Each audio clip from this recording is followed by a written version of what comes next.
Hi everyone, thanks so much for joining us tonight. This is our 11th annual Bouchaine Wine Dinner at Caffe Gelato. We have Chris Kajani joining us virtually from Nappa, California, from the vineyard. This is a locally owned winery. The Copelands own this winery. They live in Wilmington, Delaware, and Chris Kajani now joins us from Bouchaine Vineyards. Chris, take it away. Hi, welcome. Excited to be featured at Caffe Gelato. I'm Chris Kajani. I'm the winemaker and general manager here at Bouchaine Vineyards, and you are in our kitchen. Although honestly, I wish I was in yours enjoying that killer menu. Just wanted to say hello, give you a little history about Bouchaine for those of you that haven't had a chance to come visit us or come visit us recently. This is the new hospitality center that we built in 2019 and then sadly had to close in 2020, and we're just getting back up on our feet again. So we would love to have you come visit. Anytime somebody from Delaware shows up, we just roll out the red carpet because we assume you're all friends with the Copelands. And for those of you that don't know, Tatiana and Garrett Copeland founded Bouchaine in 1981. So it's I guess this year it's our 41st anniversary. And they purchased this 100-acre property, planted to Pinot Noir and Chardonnay that overlooks the bay to the financial district in San Francisco. It's an absolutely gorgeous view, and you can really see what Carneros is all about from there because you can watch the fog roll in the afternoons, watch it roll back out in the mornings. So being next to the bay with this maritime influence and having all the cool fog and breezy bay right next to us allows us to do thin skin varieties like Pinot Noir and also make a really fresh and vibrant and energetic Chardonnay. These cool breezes and this beautiful fog just really allows for vibrant acidities and makes the wines incredibly food friendly. So we can talk about that in just a minute. We are basically focused on Pinot Noir and Chardonnay here at Bouchaine, but at this point in time, I think we're doing over 20 wines. We do have some Gewürztraminer, we have some Pinot Gris, we have Syrah. We're about to retake another big replant because a lot of our Chardonnay was planted in 1981. And so it's time to give those old soldiers a retirement and bring some new vines in. So we'll be doing that this year. And I encourage all of you to reach out to me if you like. My email is ckajani, my last name, @bouchaine.com, and let me know when you're coming. There is nothing we love more than to throw people in the vineyard truck and take you guys out and show you the view over the bay and tell you how we have been farming and what's going on with the growing season, and then place you in our new hospitality center on the terrace overlooking all the vines and let you just relax and really let Carneros sink into your bones. I've been making wine out here in Carneros since 2004. We like to say traffic in Carneros means you got stuck behind a tractor. So I encourage all of you to come see us. This is going to be a great dinner, and I'm going to talk a little bit about the wines. You are starting off with this Gris. What I love about this wine is it's so flexible with food. You could pair it with cheese. You could pair it with some type of light salad, with a little bit of salmon or with some chicken. But one of my favorite pairings with this is also anything off the grill. When you take a wine that's really fresh and has guava and nectarine and all these beautiful fresh aromas on the nose, and then you pair it with something that's a little smoky, that's like a really nice like yin yang pairing, two very different things that go well together. So don't be afraid to try that. But the freshness of the wine comes from the fact that it's fermented in stainless steel, so it never sees any barrel. It's mostly whole cluster pressed. We have a vineyard block actually right here next to the hospitality center where we pick Pinot Noir clusters, but instead of putting them in a tank and leaving them on skins for 2 to 3 weeks like we would a red wine, it goes directly into the press and gets pressed like a Chardonnay would. So there's only 3 hours of skin contact. And it's fermented super cold to hold on to all those gorgeous aromatics. And then it's ready for you. We are actually bottling the 2021 Gris in about a week. So we'll bottle that mid-February, and then it'll be out to you guys in March because we're out of this wine now. I'm glad you have it, but at the winery, we're completely out of the rosé. The other thing I want to mention is Vin Gris is a French term for a dry rosé of Pinot Noir. So I know the term itself sounds a little funny, like what's Vin Gris, but basically you're just taking the Pinot Noir grape and giving it this whole cluster press, 3 hours of skin contact so that it comes out light and bright and vibrant. And then you've got your rosé. So cheers to that. So moving on, you have the estate Chardonnay. And this is one of the favorites around here.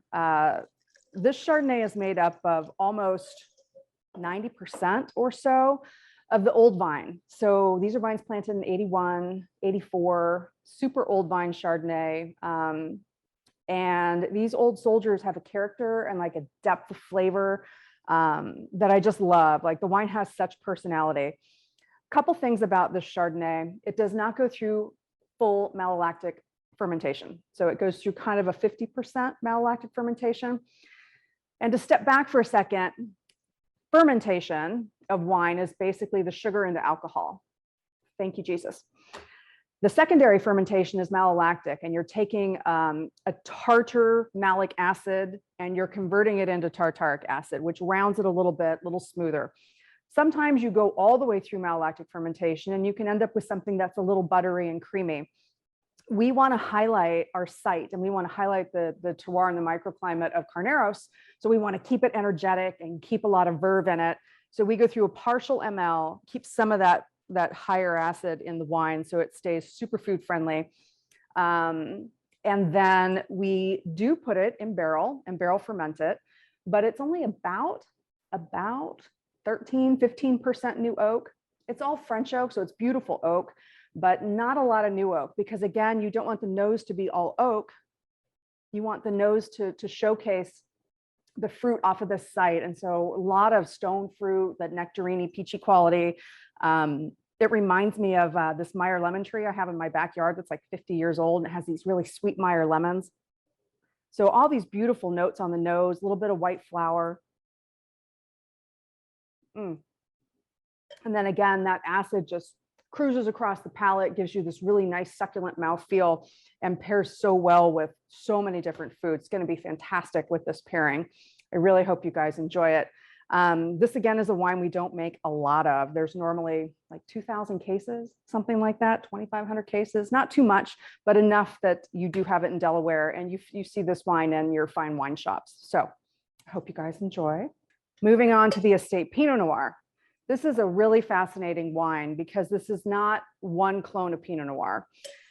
And for those of you out there that have heard Pinot Noir winemakers, myself included, ramble on about clones, clones are such an important piece of putting together Pinot Noir blends. It's fantastic to showcase them on their own.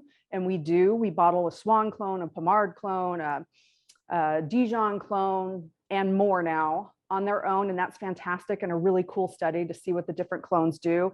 But as you put them together, the brightness and gracefulness of the Swan clone and the kind of mineral quality almost, and really concentrated red fruits of Dijon, or the mocha notes and blue fruit of Pommard kind of all sync together to give you this really fun and complex wine.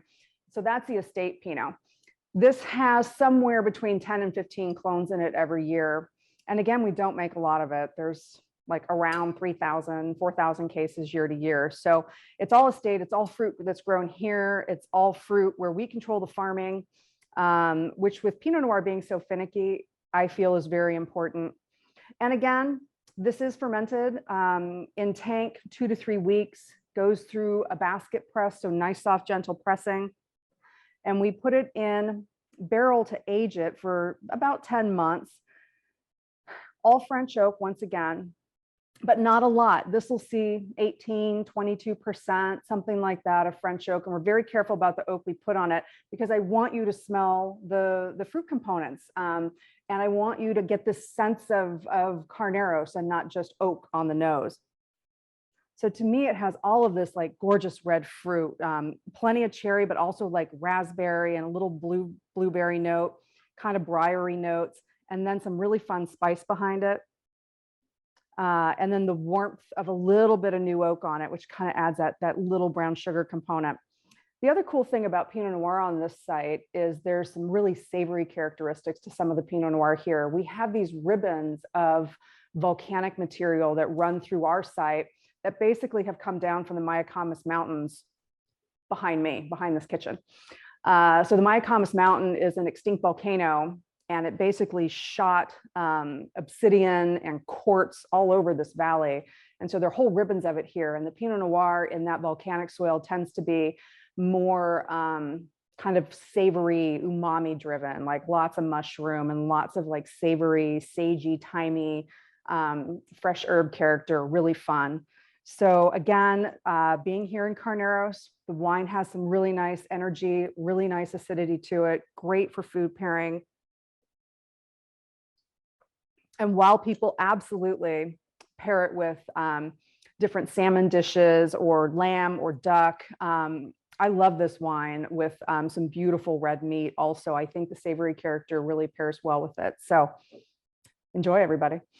So now we have the Meunier. And I have to tell you, one of the very first things that Mr. Copeland said to me in 2015 when I started as the winemaker and GM here was, don't mess up the Meunier. Don't mess up the Meunier. This is one of his absolute favorite wines. And I love this wine because it's really a shapeshifter. Going back to what I was saying about savory characteristics of Pinot Noir, this wine can be incredibly savory. It reminds me of chanterelle mushrooms and has a real earthy note. But I've opened it occasionally and it smells like blueberries, like a blueberry pie, like spicy and baking spice and a lot of this gorgeous blue fruit. So I love how this wine kind of changes during its lifetime and brings out all these different components. It's so fun, and it's so fun to pair. You guys are drinking it out of a Magnum, the 2017 out of Magnum, which we do not have a ton of. And I'm so glad that you can enjoy it from Magnum, because these older wines age very slowly out of Magnum. And you gain this just beautiful snapshot of these aged wines that have been stored here on the property in Magnum. So I really hope you guys enjoy that. That's like such a treat that we're not even pouring here. So so cool. Magnums. I love Magnums. And if anyone has any questions, if anyone, again, wants to come visit, if anyone wants to talk wine, you guys are feel free to reach out. It's ckajani@bouchaine.com. We love Ryan and the team at Caffe Gelato. Love the meal that Chef has put together. And we're so excited to be featured and so thankful to be friends with all of you, and really appreciate you coming to this dinner. And I hope you enjoy. Cheers, everyone. Welcome back. I hope you're enjoying the evening. It's my great honor to welcome Ray Chen, solo violinist. This is a performance of Ray playing at Bouchaine Vineyards. He has performed solo violin with some of the world's leading orchestras. It's so exciting to get to share his talent here tonight.